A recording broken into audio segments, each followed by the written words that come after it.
This is Carlin on 98.7 ESPN. It may not be quarterback hell, but it certainly looks like purgatory. It's Carlin, 98.7 ESPN. What is up, friends? 800-919-3776. 800-919-ESPN. On Twitter, it's at Chris Carlin. By all means, get involved in the program early and often because we have got so much time for you tonight, and we've got so many topics to discuss. You can also see the video stream of the show on ESPN 98.7 FM's Twitter handle and, of course, on ESPN New York's Facebook page. I got to tell you, this is a golden opportunity for not just the Giants, but the Jets with the weekend off to take a good look at what quarterback hell can look like. What am I talking about? I'm talking about playing the Philadelphia Eagles this weekend.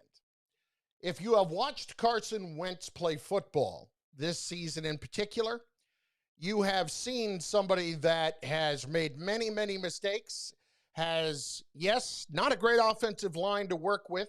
I guess you could argue hasn't had great targets to work with, and is now 5 years removed from having been drafted. If you're curious as to what it all might look like if you're going to ride this out entirely too long, this is it right here. Now, the amateur might go and look at Carson Wentz's career numbers and say, what am I missing here? You know, this guy's thrown over 100 touchdowns and less than 50 interceptions. And boy, he's thrown for 4,000 yards in a season. And last year didn't have great weapons and still managed to play reasonably well for them. What did he do? Each and every year he managed to get hurt. With the exception of this one so far, and he has 12 touchdowns and 12 picks.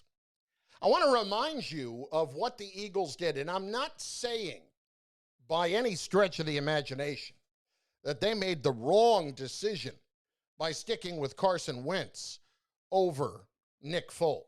Look, I loved Nick Foles coming out of what he did in helping them win the Super Bowl, perhaps a little bit too much.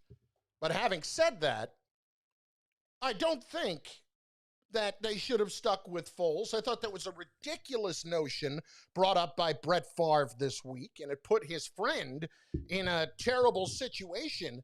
But what it continues to do, every time somebody comments on him, it points out exactly what a mistake it was not to keep him, but to pay him.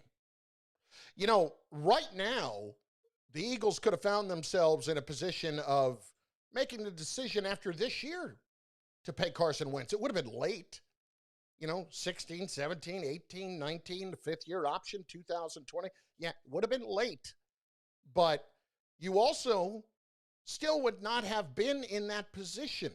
And you wouldn't have had your answer yet, would you? Look, there are so many that want to go back to what he did in 2017 before he got hurt, when he was the MVP, and say, look what he's capable of being. Guys, that's 3 years ago now, and the guy can't stay on the field.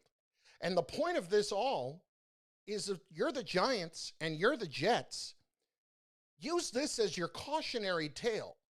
The Eagles handed Carson Wentz the most amount of guaranteed money in the history of the National Football League on a contract. $108 million guaranteed at the time. That is a staggering number for a guy that was only 3 years into his career and had been hurt quite a bit already. His first year, second year, and third year. And then less than a year later, they are drafting a quarterback in the second round with Jalen Hurts. You can tell me all you want about how you want to take a backup quarterback relatively high so you have a strong number two. That's garbage. That is utter garbage. That is saying we don't believe in our own guys' ability to stay healthy through the course of a season, and why would they? Now, when it comes to Darnold, health is a concern. That has obviously popped up every year of his career. He hasn't had enough to work with. I've heard enough of that. But you really don't know the answer to your question yet as we come toward the end of year 3. And as Jones, we certainly don't know the answer as we come toward not even the end, but midway through year 2, we don't have a clue. He turns the football over like it's a hot potato. And it's insane to think that in very short order, these teams are going to have to make decisions moving forward. In the NFL, with the amount of money that quarterbacks make, you can't afford to be wrong. You can't afford to be wrong. But what you really can't afford to be wrong about is wrong after you paid them. That's what the Eagles look like right now. They're wrong after they paid him. You can be wrong on taking a guy 6th, and if you're Dave Gettleman, you haven't done a whole lot of things right, and that might have been the only thing that would have saved you. It hasn't so far. It didn't save Mike McCagnon, who took Sam Darnold, number 3, and traded 3 second-round picks to move up 3 spots to get him, which was an awful lot. You can be wrong there. Those 2 guys are still out of jobs. But you really can't be wrong after you say to your owner, this is the guy we're handing the money to. So in this case, if you're Joe Douglas, if you're whoever the next Giants GM is, and these teams have actually made the decision to move forward with these quarterbacks, you want to tell your owners then, let's hand them the money? How can you do that? Can't afford to be wrong. So now you don't have enough evidence to back you up to being right. And that's what drives me the most nuts. Most of the Jet fans, and many of the Giant fans for that matter, have discussed how you have to give a quarterback time. And you see flashes. This is a different era where quarterbacks are not given time. Nobody's giving Joe Burrow time, and he's playing pretty well. Nobody's giving Justin Herbert time, and he's playing pretty well. Even Tua Tagovailoa the other day played pretty darn well in his second career start. Don't talk about what they all have. They're excuses. They're excuses. I get it. Quarterback needs help. We all know that. Nobody has a perfect situation. But these guys are not looking very early like they were wrong. If you end up still asking yourself a question after 2 years in the league now, you already have your answer. That clock has accelerated entirely too much for you to sit around and wait and wait and wait and wait. So just look at what Philadelphia is going through this weekend and watch Carson Wentz be underwhelming on Sunday. I mean, if he lights up the Giants defense, that's problematic enough. And this was a guy I fully believed in. I got to see the majority of that season where he was just absolutely fantastic in 2017 before I left Philadelphia to come back. The guy was the MVP. That's 3 years ago now. 3 years ago. They made a massive mistake, and they are absolutely lost at the moment.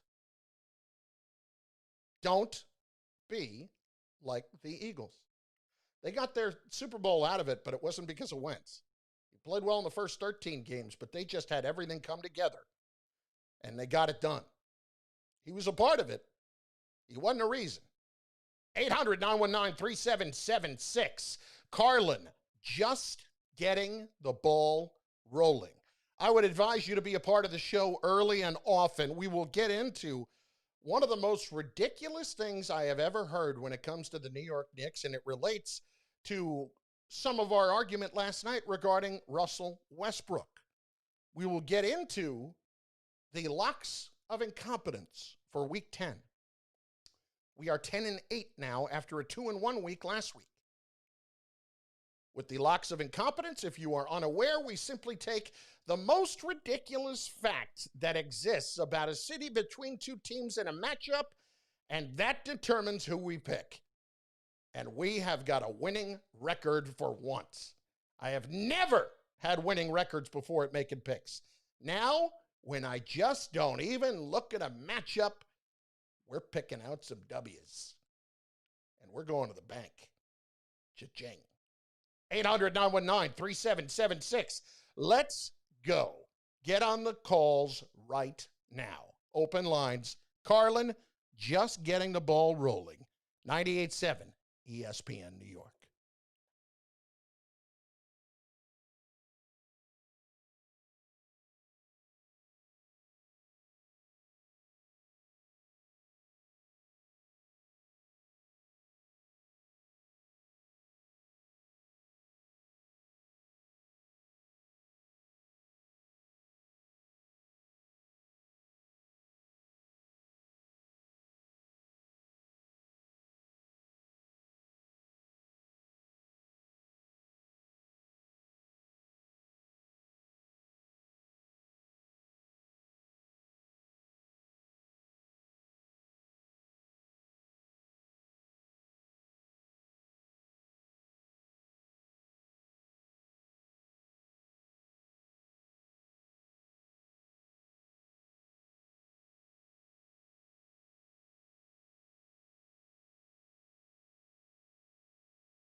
Could be. Very well could be. You can comment on the live streams as well. We'll work them into the show. Daniel Simmons is ready for another great show. Of course you are. By all means you are. Again, the live stream is over at ESPN 98.7 FM's Twitter handle and also on ESPN New York's Facebook page. 800-919-3776. We begin with the great, the iconic Huey in St. Louis. Huey, what is up, my brother, on this Friday night? Huey, what do you got? Chris, how are you, man? I'm great. How you doing, brother? I'm doing well. By the way, those intros are awesome. I'm going to have to record those and play them for my family because they won't believe it. That's awesome, man. Hey, That's my daughter was listening when you said that last week, and she's like, "Does he really know you that well?" I've been It's harassing been the too guy for long. 20 years on the radio. It's Well, been too long. but hey, man. So with the Giants, I tell you, the one thing I'm actually looking forward to is, I continue development of Jones, but I also like the way the O-line's played the last couple of weeks. It's going to be interesting to see if they put Hernandez back in. Yeah. With the way the other guys have filled in. But, the other thing I was thinking about this morning, the long term right now, I mean, they're probably as well set as anybody in the division because Washington's going to be forever rebuilding. I think Dallas seems to have their share of issues. I think the Eagles, to your point earlier, I'm not sure Wentz is the answer. I mean, the Giants Neither are they. Yeah, right. I mean, the Giants might be in position here to be in the driver's seat going forward. So, listen, I don't care if they go, if they win 5 or 6 games and can get a playoff game. I think it's as many games as you can get with this team this year. That's the way you want to go, I believe. Yeah, look, you're not trying to absolutely tank, okay? That's not what the Giants are about this year. They have to improve and get better. And yeah, I think the majority of this right now is about the quarterback, but there are other questions that have to get answered. I'll give you one that I absolutely need to see, and that's that the left tackle is not a turnstile. I mean, he has been rotated in and out a little bit better here and there, but I still haven't seen enough of good from Andrew Thomas to really be confident in his situation. Well, I thought he held his own against Chase Young last week. He was okay. He was okay. He didn't embarrass himself last week. I mean, no, he didn't. I just saw something that he was ranked 10th best off left tackle this week. Yeah, listen, but he was still, remember, he was still in and out of the game a little bit, too. If I'm not mistaken, and I'd have to go back and look, I don't think he played anywhere close to 100% of the snaps. But, they ran the ball well. That's the best they ran the ball all year. And again, I'm glad to see Gallman's going to get another shot. I think I don't know if they've ever really given him a fair chance, especially when Saquon came in. Yeah. I'm not at all. I'm not a Gallman guy, but I get it. I like him, but but the thing, and I'm not saying Gettleman deserves to come back, but they do have some good building blocks here. And Martinez and Bradbury were phenomenal signings, so I have to give him credit. He's done really well there. I'll tell you, Huey, thanks for the call. Blake Martinez has been much better than I ever would have anticipated. And a lot of times you'll see a linebacker that has a lot of tackles, and I still don't understand how it all works myself. But sometimes linebackers compile a ton of tackles because that's the way a defense is designed. And generally it flows toward him. And from what I gather, that's been the case quite a bit with him in Green Bay. But the guy's done a very nice job for them. Bradbury's been fantastic. Bradbury was an excellent signing by Gettleman, and he's the one that drafted him, if I'm not mistaken, down in Carolina. I give him all the credit in the world for bringing Bradbury here. They needed to do that. Let's go to Eli, who is in Queens, and he is next on 98.7 ESPN. Eli, how are you tonight, brother? Eli. Talk about I'm just talking about when I talk about the 2 quarterbacks here in New York. One, the Jets quarterback needs to go. He needs.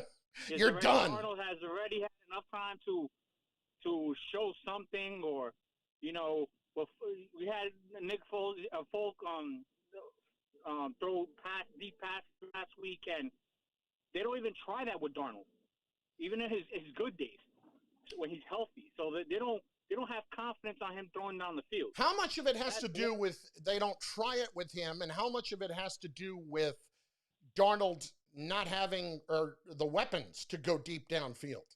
The guys that are really able to get open deep downfield. I think that's part of it. Yeah, well, they tried it with Flacco. They designed plays like that for him, but yeah. Anyway, not to get to but remember, the other night was the first time that they've had their entire receiving core healthy. And I'm not defending Darnold, okay? I'm not defending him. I don't think he's the answer. I really don't. I think he can be a decent quarterback in the league, and to me that means you can win on a team that has a lot of talent. Right. Well, with Daniel Jones, I think, listen, everybody's like, oh, he doesn't have Saquon and this and that and that and third. But listen, he played with Saquon, and he was still a turnover machine. This guy does not learn how to protect the ball. I was seeing a stat the other day that he has the most turnovers since Ryan Leaf. Yeah. In the quarterback position. Yeah. So listen, both New York teams need quarterbacks.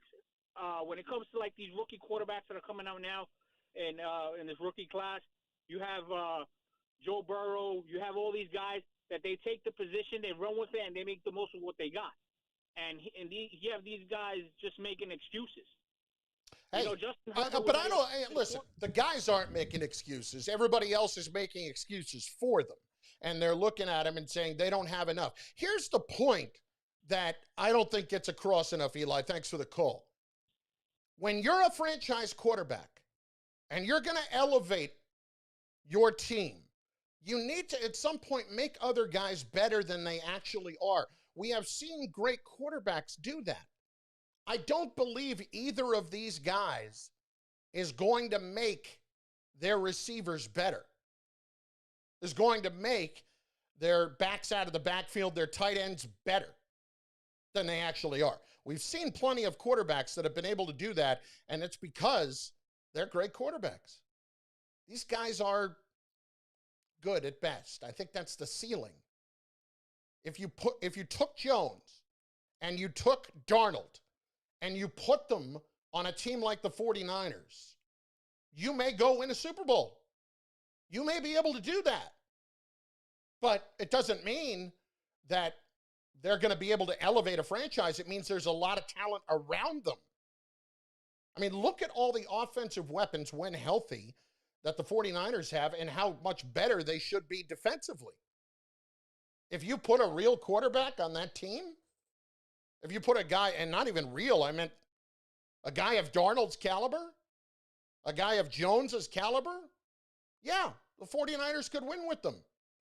Dominic's on the car phone, and he is next on 98.7 ESPN. I don't even know what the car phone is anymore. He's in the car. Dominic, what's going on with you tonight? I'm on the Deegan. You're on the Deegan. Godspeed, my son. Oh, my God. I know. It's horrible right Where are you on the Deegan? Where? I'm right by 161st Street. Oh, boy. Right by the stadium. I got sideswiped there by an 18-wheeler one time. Good times. Anyway, go ahead. I'm close to it right now. What do you got? All right, 2 points real quick. I agree with Jones and Darnold. I'm a Giants fan, and the way Jones reacts with certain situations, you can just tell he's not progressing like you want. But my thing is, what's the alternative? What if they wind up winning somehow 5 games, then you drop in the draft. Then who do you draft then if you go for a quarterback? And my main call, I know you're not talking about this right now. No, go ahead. Okay. Let me ask something about Max Kellerman, right, and the Knicks. I don't know if it's because he's a scorned Knicks fan or I'm sure maybe you know him a little better, but that he talks so bad about the Knicks every time on the radio that he's a Lakers fan now and this, that. Now, my thing is with Westbrook. I don't know what you were going to say about it. I was waiting to hear. Yeah. But do you feel like they should get Westbrook, or you feel like it's a horrible move? No, I feel like they should get him. You think they should? I think they should, and the reason why is I think that Westbrook immediately elevates the attractiveness of the situation. Now, look, it's 3 years on $150 million, okay? That's a lot of money, but the Knicks can afford to do that, and at some point, when we talk about developing young talent, when we talk about a team wanting to go young and really turn it into a homegrown situation, if you look at the history of the NBA in recent times, that's not what happens. You know, these teams go out and they get players and they team players together to build championships. They don't put themselves in a position where they're drafting. Like the last team to really do that was the Warriors before they got Durant. And to be able to get Klay Thompson and Steph Curry and see them turn into what they did, I mean, can we say that's a little bit fortunate? I think we can. Yeah, 100%, Chris. Listen, you're the best, man. Thanks a lot, brother. Appreciate it. You know, at Max, I heard Max's promo earlier. I actually don't know Max at all. I've only heard good things about him being a really good dude. I completely disagree on the notion that it's a Nets town. I'm going to need to see that actually play out this year because I've seen it before, and I know they're in Brooklyn, okay? But I've seen when they were in New Jersey, and it's not all that far away, and they had stars, and they had Jason Kidd, and they were in the NBA Finals 2 years in a row, and they were the most exciting show in town, and they didn't sell out NBA Finals games. So they've got Durant, and they've got Kyrie, and Stephen A. even yesterday threw out the possibility, as he's known to do every once in a while, that they could go out and get James Harden and have that triumvirate. Now, if they had that triumvirate, they would be New York's team, but it's not like they would hold that for a long time. First of all, I mean, you say to anybody in Manhattan or in Jersey or wherever, I got to go to Brooklyn. Oof, I mean, come on. And it's nothing against Brooklyn. It's just getting there. Yeah, it's the three letters BQE. The word Verrazano. I mean, you get the point. But secondly, we have seen it before. We have seen it before where there have been stars here, and they didn't overtake the Knicks. The Knicks have been irrelevant on the grand scheme and the grand scene of the NBA for a long time. People have still gone to the games.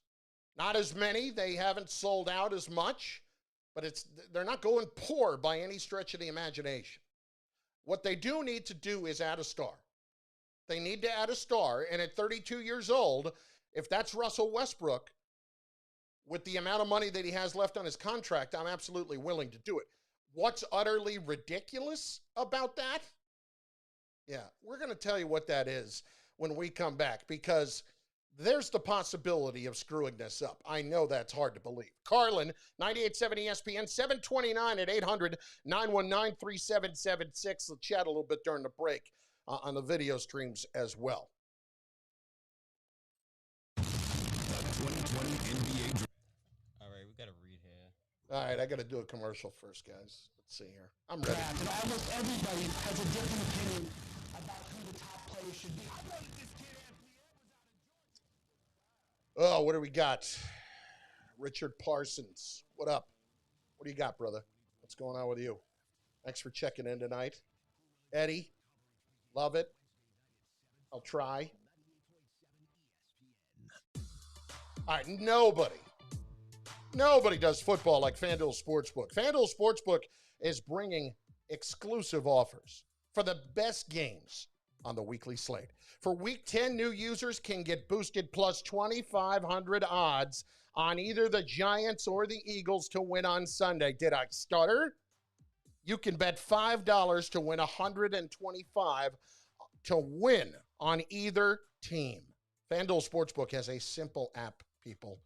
Live betting on every game and bet types such as same-game parlays where you combine multiple bets from one game into a single parlay. And once you win, FanDuel Sportsbook will get you your winnings in as little as 24 hours. If you've never tried FanDuel Sportsbook, it's time. Download the FanDuel Sportsbook app today. Use promo code Carlin so they know the big fella sent you when you make that first deposit so you can claim your exclusive odds boost. $5 you bet to win $125 on either team this Sunday. Promo code Carlin. FanDuel Sportsbook, more ways to win. 21 and older, present in New Jersey or Pennsylvania. New users only. Must wager on designated Boost Market. Deposit required. Max bonus $125. See full terms at sportsbook.fanduel.com. Gambling problem? Call 1-800-GAMBLER. Get your ice cold Bud Light Seltzer here. All right. Even though you can't go to the game, doesn't mean the game can't be brought to you now. What up, people? Here.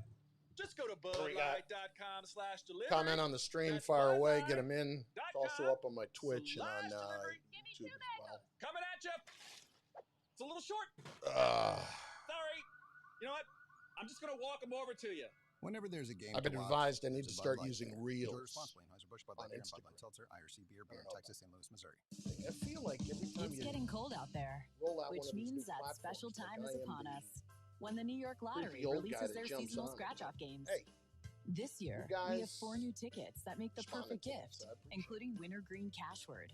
and Snow Me the Money, which even has a little Where's my section guy where you Jarv can write tonight who from it's Down for, Under? making it a gift and a Stuff gift at work. tag. The seasonal All right, scratch-off check games back from in the a New minute. York Lottery.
We'll get to the Westbrook stuff in a little bit because we've got people on hold who want to talk Jets and Giants and a few other things. 800-919-3776. 800-919-ESPN on Twitter at Chris Carlin. And we've got a couple of those tweets real quick. Hirsch from Valley Stream completely agrees. Jets and Giants should see Carson Wentz and the Eagles as that cautionary tale this weekend. My guy, Bart Tripoli, calling it truth. That's right, Bartholomew. Chris Alexi, though. And here's the problem with Chris's Twitter handle. McNabb4HOF. Come on, Chris. I know I was in Philly, but let's not get nuts. And he's on the Wentz wagon down in Philly, as they call it, so to speak. Won a Super Bowl, would not have without his games. You're clueless. Why are you are? Understood. He had a phenomenal season up until the point when he got hurt. First 13 games of the year, he was unreal. You know what it was? 3 years ago. Keep living in the past, man. What he's doing right now is not good. Let me ask you a question. How do you get away with paying a quarterback the most guaranteed money in NFL history and inside of a year using a second-round pick on another quarterback? Who does that? Who gets away with that? How do you sell that? Wow. I mean, that takes a special level. So if you're the Jets and Giants, look at what is going on with that team, and you cannot put yourself in that position. Edwin is in Tribeca, up next on 98.7 ESPN. Edwin, how are you doing tonight, man? Carlin, how are you, buddy? Edwin! It's good to talk to you. Now, as far as the Jets, you know I'm a Gang Green fan, and if you don't know, now you know. So what I believe we should do is let's take it back a couple of years when we had Teddy Bridgewater. Everybody was saying you can't have 3 quarterbacks. Then we wind up having none. So I say we draft Sam Darnold, we keep Sam Darnold. And everybody's saying, hey, wait a minute, this kid doesn't get his fair shot yet. So we'll keep him, and we're going to draft Trevor Lawrence, and we'll put him out there until the cows start coming home. What do you think? No. Two things. Number one, I'm not going to do that to Sam. He doesn't deserve that. He deserves a chance to go somewhere to try to play when he's clearly not going to be the future of the organization. Secondly, if I'm Trevor Lawrence, I don't want Sam there either, because let's say Trevor, for whatever reason, he struggles early, and then Sam comes in and actually plays well. No, you have to clearly define who's doing what moving forward and who your guy is, because when you don't do that, you're in quarterback hell, as Gettleman would say. I agree with you. Real quick on the Knicks, I just wanted to know who you like in the draft. And as a second backup option, would you consider trading for Oladipo and possibly waiting for Fred VanVleet? I'll hang up and listen, Carlin. Well, VanVleet's a free agent, right? So if the Knicks are not going to try to trade up to go get LaMelo Ball, which I don't think they are, and I don't think they even have enough to go get him, I would look at this more from a standpoint of, if I can't get Westbrook, then I'm going and I'm going to try to sign VanVleet and build from there. The problem is I need other players with VanVleet. He's coming off of a career year on a good team. I need a lot of help besides VanVleet. And I like his game. I love him as a point guard. The problem is when I don't have anybody else for him to play with, and I don't right now, other than Mitchell Robinson and a developing Barrett, but he's not there yet, I feel like that's kind of a waste of VanVleet. You know, I'd rather look at somebody in the draft that was a real piece. But at the 8th pick, what am I looking at right now that's going to excite me? Not much. I mean, I think Isaac Okoro's a nice player. I think he's a 3-and-D kind of guy, but I don't think he's a great player. I don't think there's a great player to be had at the 8th pick. And I know a lot of people want to see the Knicks go young and want to see them to kind of stay that course for a while. But there's only so long you can do that, because unless you know you have Steph Curry and Klay Thompson and you're going to build around them, then there's nothing really to talk about. And I think we can all agree that right now the Knicks do not have Steph Curry and Klay Thompson to build around. Ryan, West Orange, New Jersey. Ryan, what's going on, dude? You're on 98.7 ESPN. Carlin, my man, how's it going? Good. How you doing? Pretty good. So I just wanted to make one point about the Giants. I know you and a lot of callers are talking about Gettleman. So I'm that rare Carolina Panthers fan living in New Jersey. Wow. So yeah, I get that a lot. So I had the full Gettleman experience for a couple of years myself when he was obviously in Carolina before New York. Mm-hmm. And I understand the two jobs are different. He's not drafting the same players. But considering how everybody says, you know, oh, the Giants have a much better future than the Jets and this and that, I'm just curious why all Giants fans are so eager already to pull the plug on Gettleman. I mean, over the years, he drafted terrific in Carolina. He drafted Bradbury. He built up our offensive line. The defense was always consistent. So I'm just wondering what the real backlash is. I mean, Daniel Jones obviously hasn't panned out yet, but he's still got a lot of time, I would say. I think the big problem with Gettleman is some of the other moves that he's made that are just beyond puzzling. Now, does he look bad right now for trading away Odell Beckham? No, but he does look bad for handing him all that money first, which cost them. He does look bad with a lot of the moves that they have made, because look at where they are. The Giants haven't made the playoffs in years at this point. They've made one playoff game since winning the Super Bowl. One playoffs. And that's unacceptable.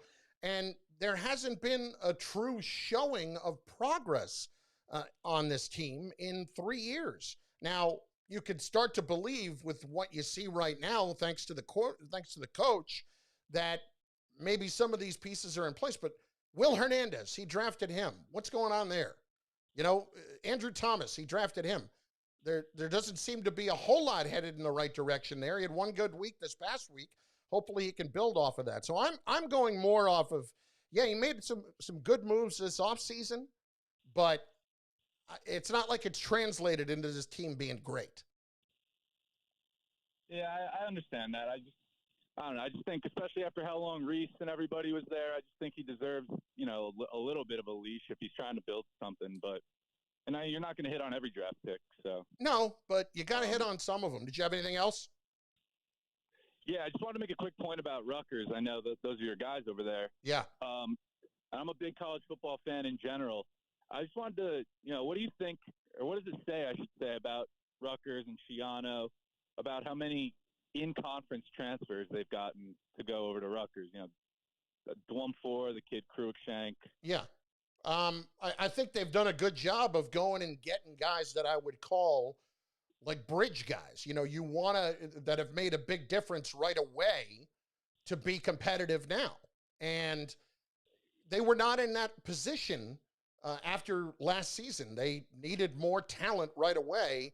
I think it speaks to, you know, the fact that he's able to bring those guys in and they can make a difference. I mean, Cruikshank had 4 career catches before he got here. He's got 14 this season, and he's done a lot of good things for him. Dwumfor's played very well, and I think it just speaks to they're growing.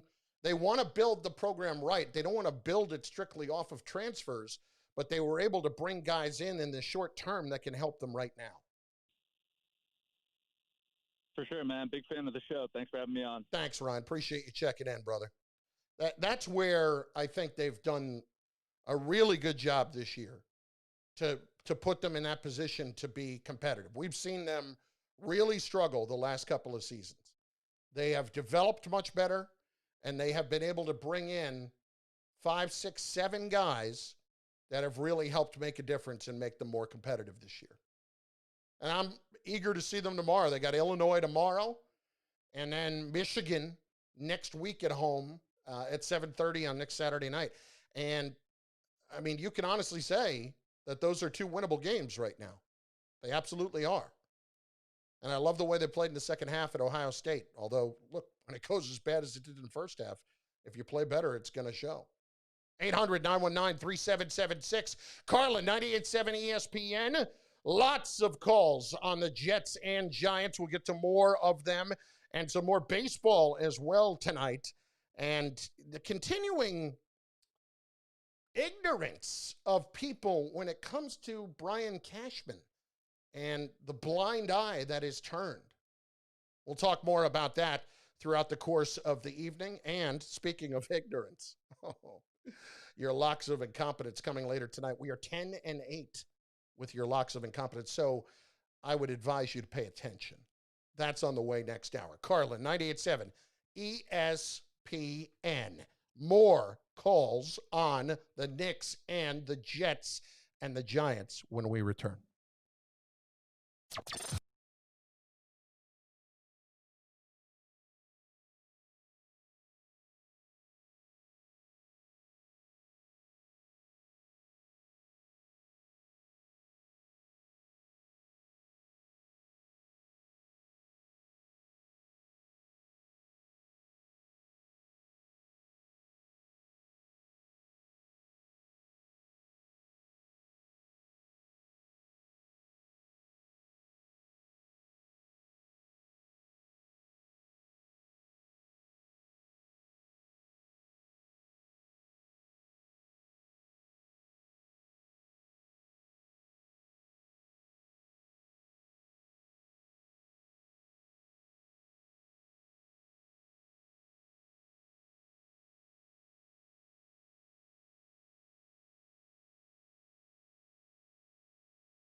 Carlin, 98.7 ESPN.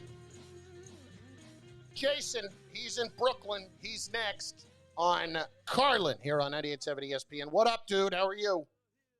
What's going on, man? How you doing, man? I'm great. What do you got? Show, man. Thank you. Man, I just want to talk about the Knicks and the Jets, man. I'm a big, diehard Knicks fan, Jets fan. I grew up since a kid watching us lose, pretty much, right? and and it bothers me, man. I'm 32, man, and I've been watching this for a long time. So it's as a fan, it's killing me. Yeah, I understand. I get it. Yeah, right. But as far as Sam Donald and the Jets go, man, I just don't think he's the right guy for the job. I didn't think we should have drafted him in the first place. He didn't impress me at USC. He didn't really give me that the guy we need. And everybody's talking about Trevor Lawrence being a number one pick, but the kid from Ohio State, that's what the Jets need. Let me tell you something. I wouldn't say that I was anti-Justin Fields, but I thought prior to this season, there was a definitive line between he and Trevor Lawrence, and Lawrence was so far above. After seeing him a couple of times this year and in person last week, oof, yeah, he is right there. Yeah. He is right there. He is a force to be reckoned with the right team, and I think that. And you know the thing about him, and somebody may have made this point last night, so I don't want to take away credit where it's due, but it's 100% accurate. It's not like he's a guy that's running all over the field. He runs when he has to run, but he can sidestep all kinds of defenders who are coming on blitzes and do it with ease. And he can throw on the run with ease, but his primary game is throwing the football. Yeah, he's a pocket passer, but he can get out of there if he needs to. Like, he is a playmaker quarterback. We didn't have that in forever. I can't even tell you the last quarterback we had besides Fitzpatrick. That was doing that we needed. That give us that. Besides Fitzpatrick. Oh my God! Yeah, besides man, Fitzpatrick. Oh, what are you doing? Yeah. and at the age he's doing it at, and he's still doing it, and he keeps going. It's like, come on, this guy is amazing. But I think Justin Fields definitely is the guy to pick. If you know what I mean, with the highest looking and the record looking, we're gonna go 0-10.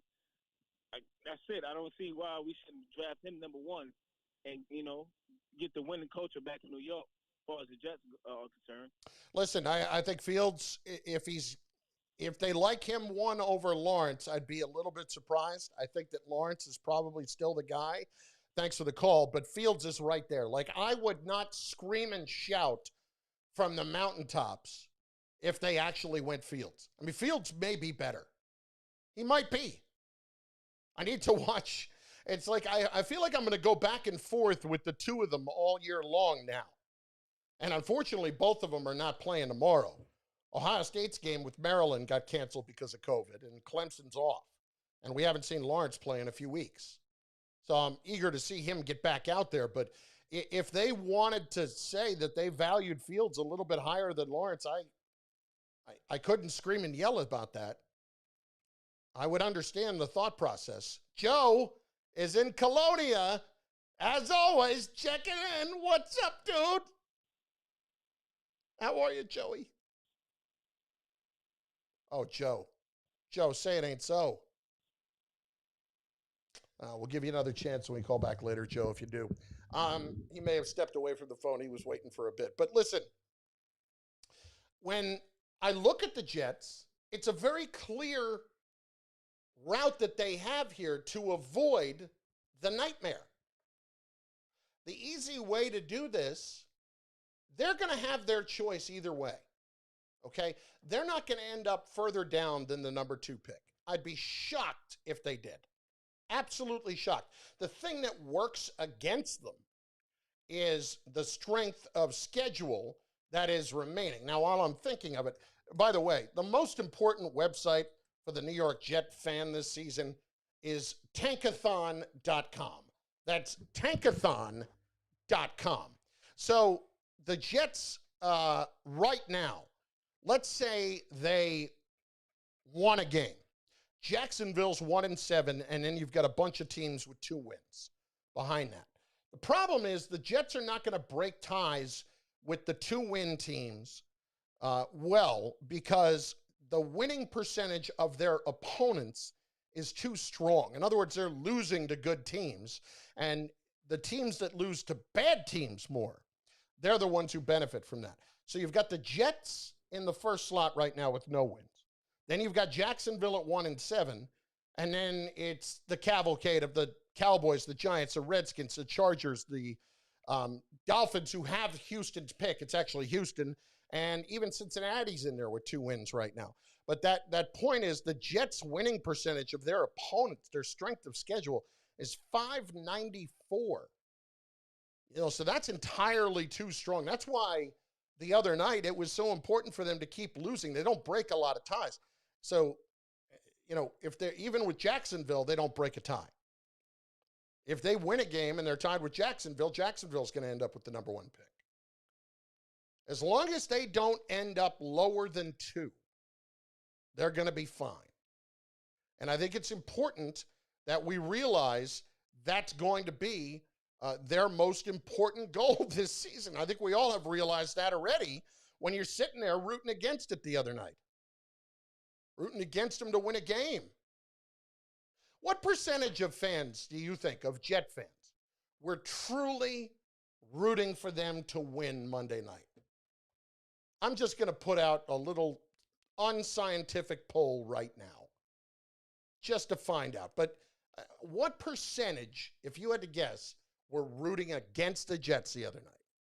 I'm going to put the over-under at a poll that we will do for the next hour. I'm going to put it at 77% of Jet fans were rooting for them to lose on Monday night to the Patriots. Joe in Colonia, are you there, Joe? Is the caller there, Joe? Joe! Well, hey, I got to ask you a quick question. Yeah. I always felt baseball would be a lot better if they went back to raise the pitching mound. I think it would be a quicker game. I know it'd be less home runs, but I think that would make baseball a lot better. It's not going to happen because they want happen. the home runs. They want the offense. But the problem is they want the home runs, but they want the game to go quicker with more home runs, more pitching changes, and that's going to slow the game up. No, but Joe, it may slow the game up a little bit, but it's not going to, because of analytics, it's not like they're going to let starting pitchers go out there and go 8 innings. That's not going to happen as much either. I don't think that's likely. Okay, you really have to realize they want the ball going out of the ballpark. They're worried about boring fans to death. I know, and I agree with you on that. There's got to be a happy medium somewhere. And I just want to put this out to your listeners. Growing up, I ate a lot of paint chips. Go with the oil-based paint chips, not the lead. And I want your opinion on that, and I'll hang up and listen. Thank you. Thanks for checking in, Joe. I personally never ate the paint chips, but, I've certainly been asked more than my share, like, Tommy Boy. Why wouldn't I be? There are plenty of times I'm not making a whole lot of sense. 800-919-3776.